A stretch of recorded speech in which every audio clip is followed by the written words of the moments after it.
the horrific wedding night ritual slave owners tried to erase from history. Imagine stepping into the house you have been promised to, clothed in saffron, the city's song still clinging to your ears, and finding that the most private night of your life has been prepared not for you and your husband, but for witnesses, a physician, a ritual overseer, and a draped wooden figure waiting in the corner. This is the scene we will inhabit. Livia Tersa's wedding night in first-century Rome, vivid and immediate. We will watch a ritual unfold that turned a woman's body into evidence, and then follow the longer, quieter story of how powerful households and later moral reformers worked to hide that ritual from memory. When the title of this video names slave owners as agents who tried to erase this practice, understand that phrase as shorthand for household authorities, paterfamilias and elite masters who controlled private domestic life, acting alongside other forces. Whether those household elites alone orchestrated a deliberate program of erasure is indefinido. What we can trace, with varying degrees of certainty, is a multi-layered process of suppression and forgetting in which elite family interests and Christian moral reform both played roles. You are 18. You have been praised in the streets, carried in a procession of torches, and your hair has been arranged in a style that announces your new status. Livia Tersa's mother tucked a last, trembling hand into the fold of your veil. Someone pressed walnuts into your palm.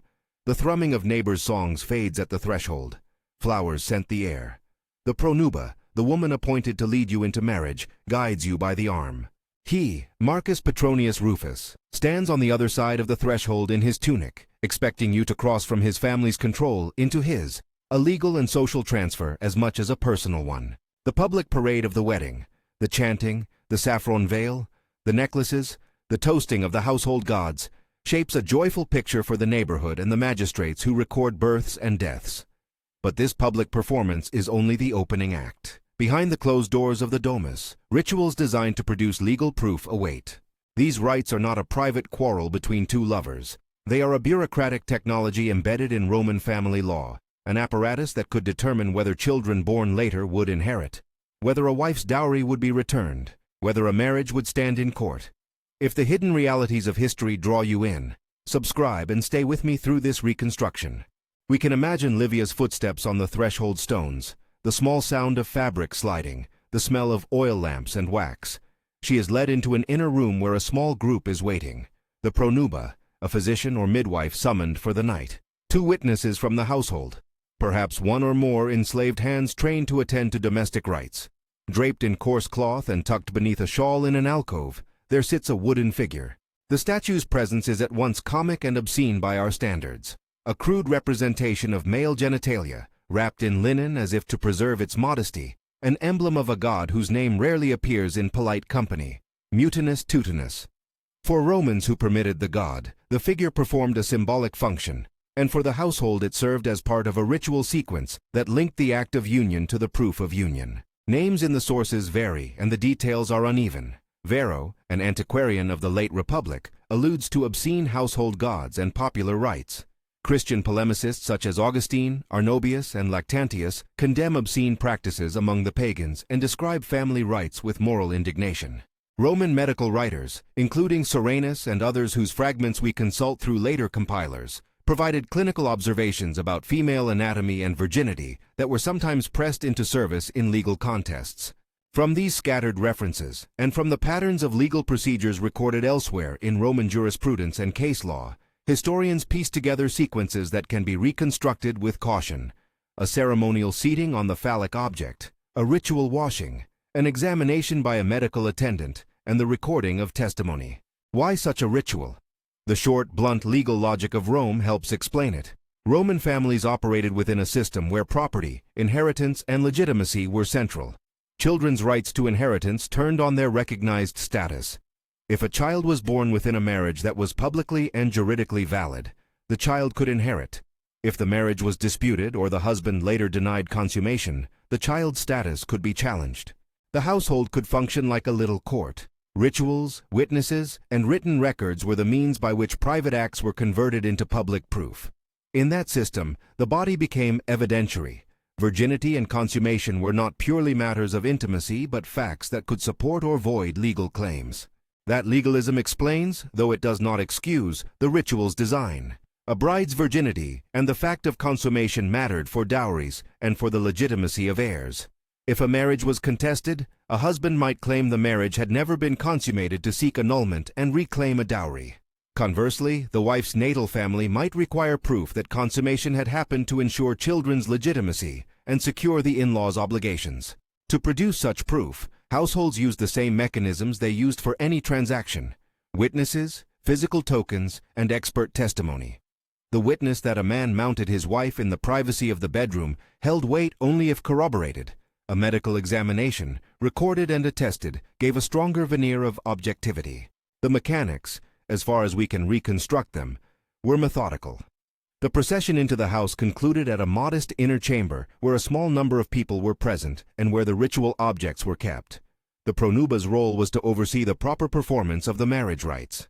She ensured that customs were observed and that the bride entered the domestic sphere with the proper legal formalities. A servant or slave may have unwrapped the cloth from the small wooden statue, and, in some accounts, the bride was ceremonially seated or positioned in relation to it. This action was less a sexual encounter in the way we mean it today than a symbolic gesture meant to register the act of union in the terms recognizable to the law and to social custom. Afterwards, a physician or midwife examined the woman, noting any signs relevant to the question of virginity and recent intercourse, and recorded testimony that could later be presented in court.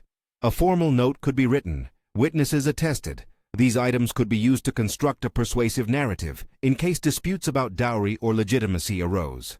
Ancient authors speak about these practices with varying tones.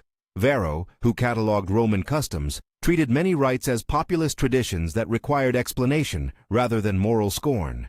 Christian authors, by contrast, often condemned the rites as obscene and proof of pagan corruption. Augustine, writing in the late 4th and early 5th centuries, criticized pagan cults and domestic superstitions in ways that imply familiarity with household rites that bordered on the sexual. Arnobius and Lactantius, earlier Christian apologists, likewise used descriptions of obscene practices to argue for the superiority of Christian morals. Their testimonies are invaluable as evidence for the existence of certain rites, but they must be handled with care. Christian polemicists had rhetorical motives and tended to magnify or moralize practices to make a point. Still, their objections help explain why later Christian authorities would want to erase or sanitize traces of such rituals. The physician's presence in these scenes is not incidental. Roman medical writers offered the vocabulary and procedures by which physical signs could be interpreted. Hymenal integrity, the presence of bleeding after intercourse, and other markers were observed and described. Soranus, a physician of the 2nd century, whose treatise on gynecology circulated widely, offered guidelines for examining women and discussing childbirth and virginity. In cases of legal dispute, medical testimony could be decisive.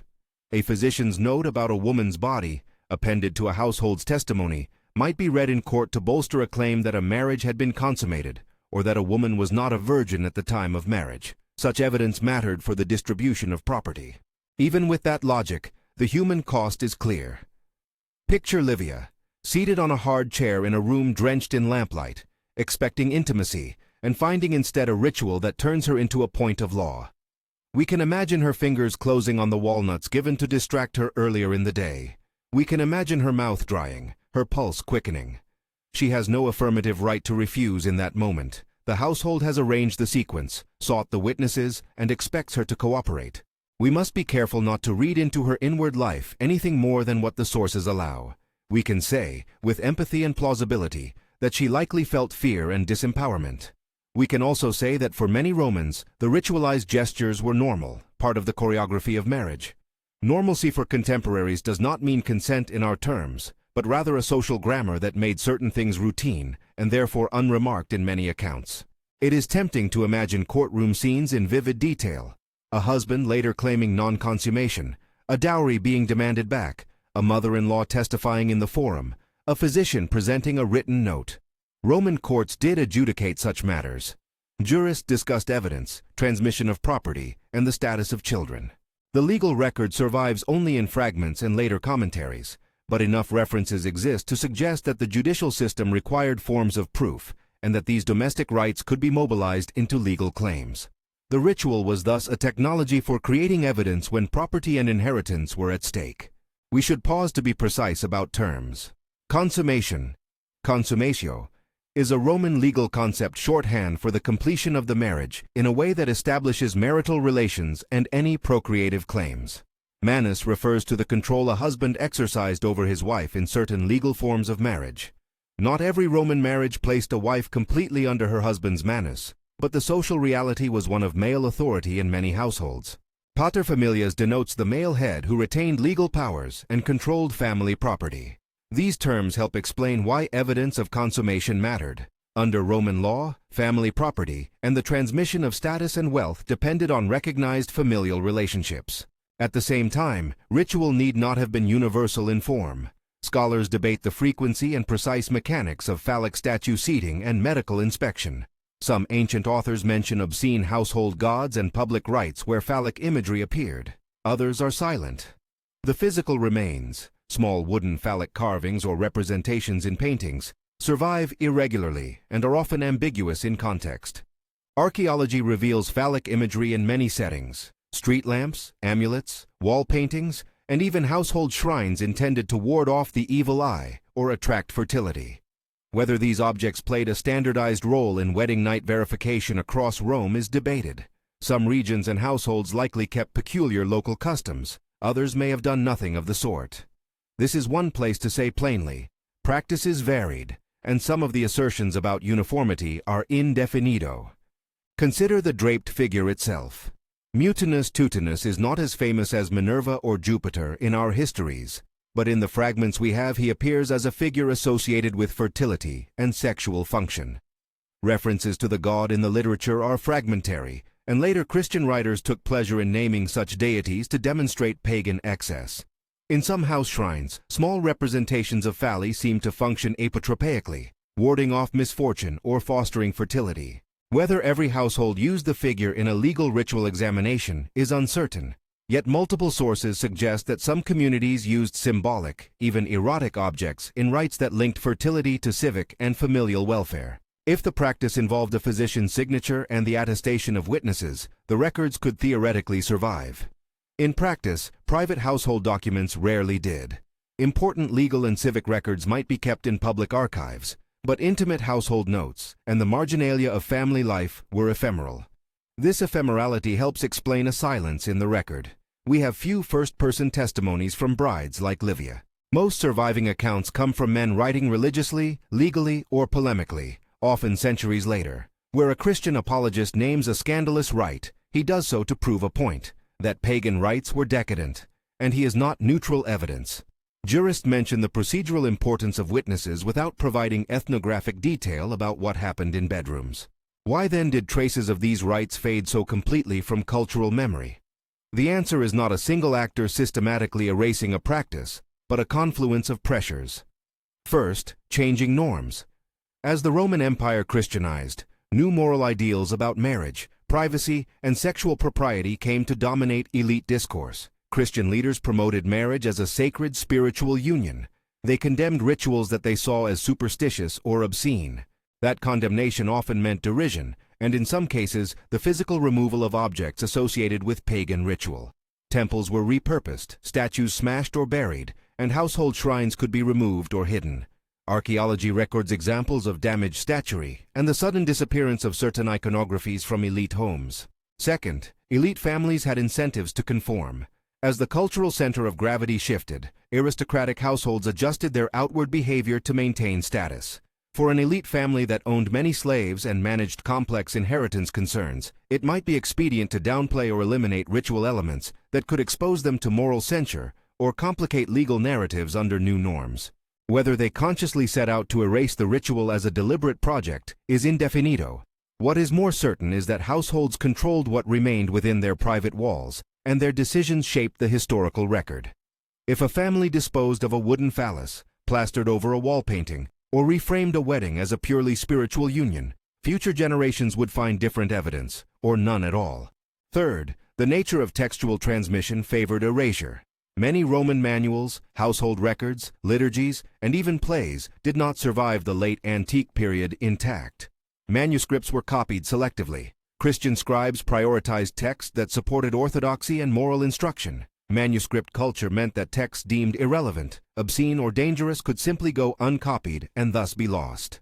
Christian polemicists sometimes quoted pagan rites not to preserve them but to mock them. Their rhetorical framing could change how later readers perceived the practice.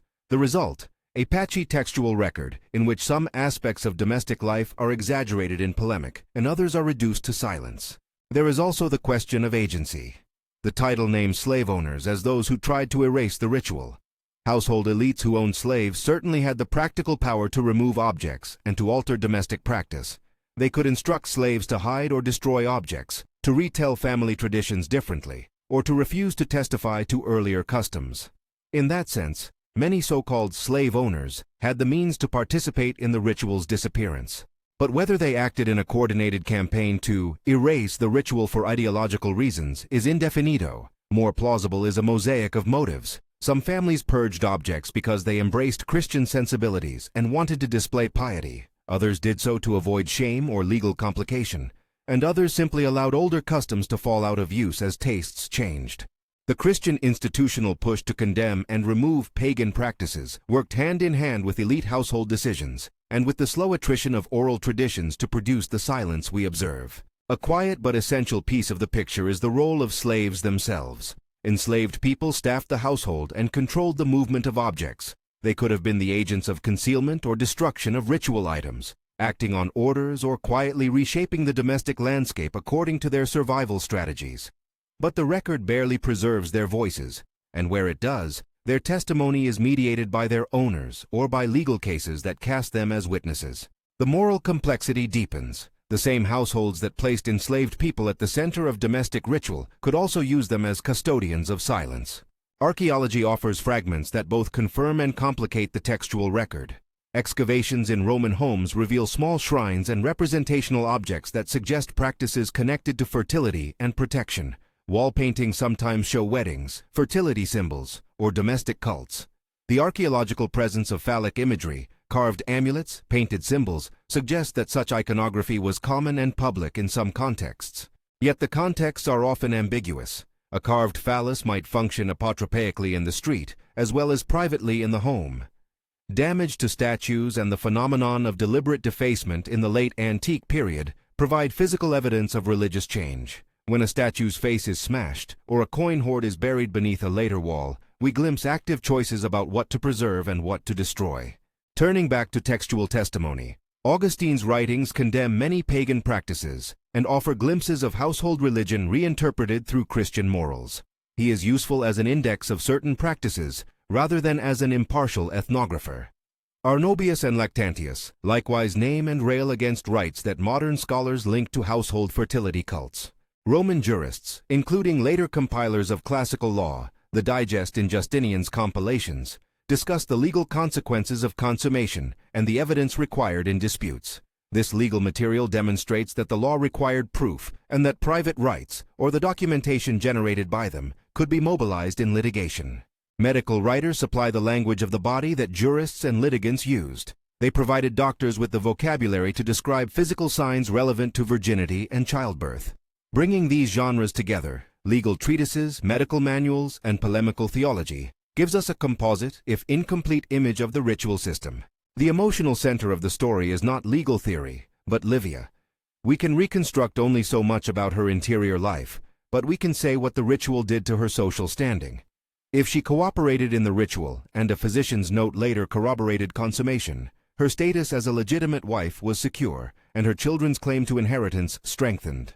If the ritual went awry, if she resisted, or if the physician recorded ambiguity, the consequences could be severe: dishonor for her family, litigation, and the loss of material security. The stakes were not abstract. They were tied to survival, reputation, and the futures of children. It is crucial to notice how ritual, law, and social pressure converged to limit women's agency. The Roman legal system was not designed with female autonomy as a priority. It was designed to manage property and continuity of family lines. Rituals that subjected women's bodies to verification were therefore instruments of continuity, not of personal dignity. That legal logic coexisted with a cultural rhetoric that at times praised chastity and at times prized fertility, which is to say that conflicting ideals could produce contradictory expectations for women's behavior. Now consider the climax of the night, the moment that historians find most disturbing. The draped wooden figure is unveiled. and the physician performs an examination. We must describe this scene with forensic calm. The pronuba may direct the sequence, the physician conducts the inspection, and the witnesses record their attestations. A note could be produced, perhaps a short memorandum, and testimony would be sworn.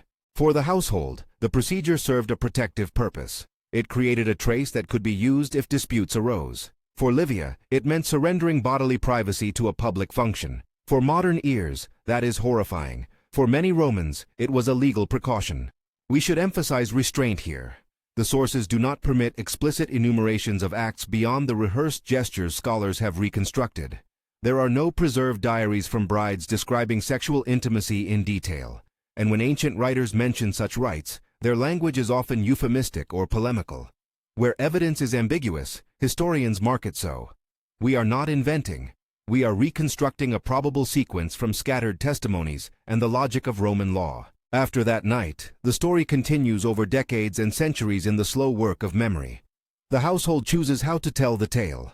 A son grows up, an estate passes, priests of a new faith admonish against obscene images. Statues are taken down or smashed, paintings covered, rites renamed. Christian authorities in time promoted marriage as a sacrament of spiritual unity, incompatible with what they described as pagan lewdness. This redefinition of marriage had material effects. The liturgy and legal rhetoric of Christian marriage emphasized the inward spiritual union and downplayed the public verification rituals of the past. Christian moral discourse sometimes drove practices underground. Other times it led to their replacement with sacraments and blessings that preserved the appearance of continuity while changing the substance. The social memory of the ritual fades not only because objects were destroyed, but because people stopped teaching it. New rites replaced old ones. Household memory is only as strong as the next generation's willingness to preserve it. When Christian elites came to prominence, their reputational concerns mattered. Elite families who owned slaves and presided over household rites may have reframed marriage as respectful and spiritual, and they may have deliberately removed evidence they judged shameful. Whether they saw themselves as erasing or refining is indefinito. The effect on the historical record is the same. In addition, literate culture, the copying of manuscripts, privileged certain kinds of text and marginalized others. A recipe for a household rite or a marginal note about a wedding custom was less likely to be copied and preserved than theological treatises condemning paganism. There is an irony here worth noting. The same Roman legalism that required documentation for inheritance produced mechanisms that could erase evidence. A household's internal notes, kept for pragmatic reasons, could be destroyed when the family sought to forget an embarrassing practice. The law that sought to fix facts could also be used to suppress them. An elite family might redact references in a private book, instruct a steward to bury an object, or pressure a midwife or physician to alter testimony. These domestic acts of concealment are not often recorded. They leave only traces in the stratigraphy of houses and in the fragmented testimonies of moralists. The transformation of marriage under Christian influence did not simply make the ritual disappear overnight. It created a competing vocabulary that reframed marriage as a spiritual bond rather than a property transaction. Christian authors contrasted their idealized sacrament with the alleged obscene cultic practices of pagans. Their rhetorical strategy both preserved memory by naming and condemning certain practices, and pushed older rituals to the margins where they were vulnerable to destruction or oblivion. Scholars investigating these phenomena thus face a double problem: a record that is at once polemical and incomplete. From that vantage point, the claim that slave owners tried to erase the ritual becomes plausible as part of a larger story, but cannot be asserted as the single, proven cause. This combined explanation respects the title's spine without overstating evidence. Household authorities, many of whom were slave owners, had the physical means and the immediate incentive to remove objects and silence practices in their own homes. Christian moral reformers provided an ideological justification for the removal and, where possible, engaged in more public acts of suppression. The two forces were not necessarily coordinated, but they intersected in ways that favored the disappearance of certain rituals from the visible record. Where the evidence cannot support a more precise attribution, we place the token indefinido. The historiography of these rituals reveals broader patterns about gendered silences. Women like Livia are often visible only as nodes in legal and ritual narratives. Their voices rarely survive. Scholars must therefore read the margins, the lawsuits, the polemics, the archaeological debris. and assemble a portrait that honors the victim's dignity while acknowledging the limits of the sources. That careful balance matters because it prevents sensationalism and respects the humanity of those whose lives are being reconstructed. Returning finally to the domestic stage, imagine Livia years later. She has borne children, perhaps, who are now recognized heirs. She may have kept silence about the rites of her wedding night, because silence was safer, because social expectation demanded it, or because there was no language to describe what had occurred without shame. Maybe she changed her household's practices and ordered the wooden figure hidden.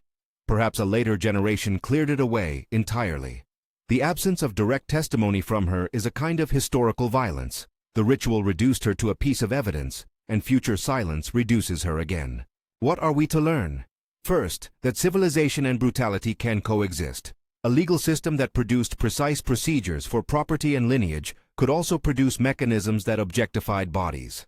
Second, that the history of rituals is often the history of who gets to remember and who gets to forget. Powerful households, by virtue of control over domestic space and manuscript transmission, had disproportionate influence over cultural memory.